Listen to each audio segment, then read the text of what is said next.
Let's bring in Aaron Rakers. He's a senior equity analyst at Wells Fargo. He just made some moves across his coverage universe, including upping the price target on several names. Aaron, welcome to you. This is very similar to what we saw last week. You know, you get a strong overseas report, the chip space lifts. That was more in the memory space. But what does this tell you? Yeah, I think, Kelly, it talks to the strength that we continue to see in the AI infrastructure build out. So, you know, we forecasted this morning that the semiconductor industry could grow to $1 trillion plus in revenue or in sales this year. That's up 29% year over year, and we're forecasting another, double-digit growth into 2027. So I think we're moving from heavy AI training investment cycle to inferencing starting to proliferate, and that's carrying the chip sector. You mentioned earlier TSMC's results, obviously very robust. I think they talked about a mid to high 50% compound annual growth rate in their AI semiconductor forecast from 24 through 2029. Which was an uptick from their prior outlook. So I think it's broad-based strength. We did move to overweight on Broadcom this morning, and we put AMD as our top pick. Is Nvidia in there? I'm sorry? Nvidia, is that in there as well? Yeah, so we've been consistently overweight Nvidia. I think they're going to have a good print this next cycle.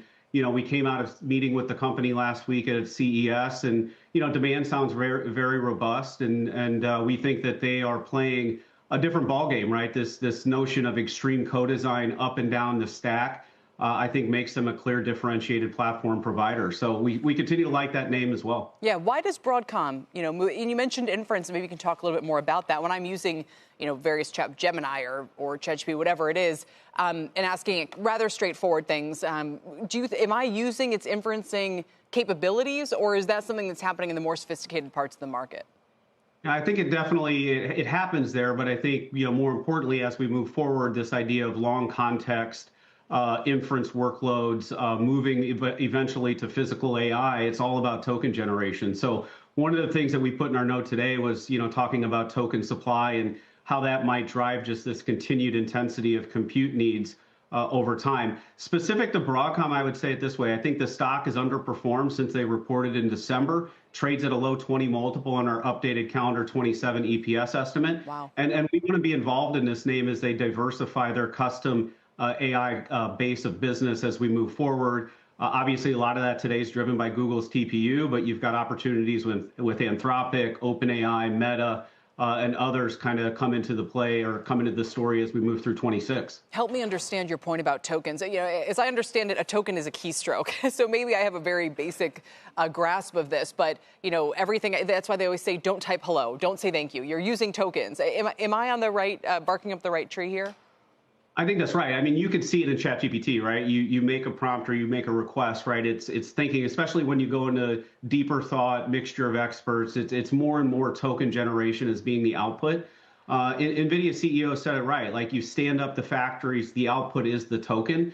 And what we're now pivoting to is, how do I get more tokens generated per dollar or per watt as we move forward to really proliferate AI more pervasively? More answers, in other words? Is it, when you say more tokens, do you mean they're trying to give more answers per compute?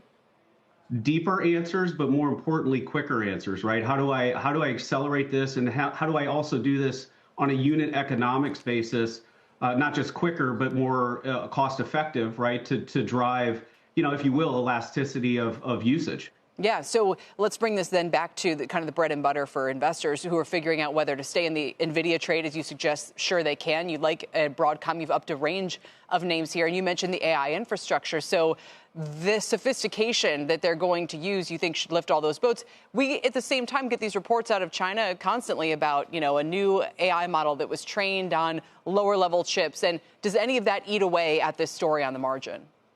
Yeah, we think we're still early innings of seeing what the true inference workload looks like. So we don't see China as a big risk. Obviously, there's news this week of NVIDIA's ability to sell back into China with the H200. We've estimated that could be 25 to 30 billion of incremental revenue for the company over time. And then I think the other way to look at it is, you do have the other names, right? You've got the intensity around memory. We do like Micron, for example, in this regard, and just the overall data demand driving what we've seen very strong results and what we still think is upward trends in the hard disk drive names, Western Digital and Seagate.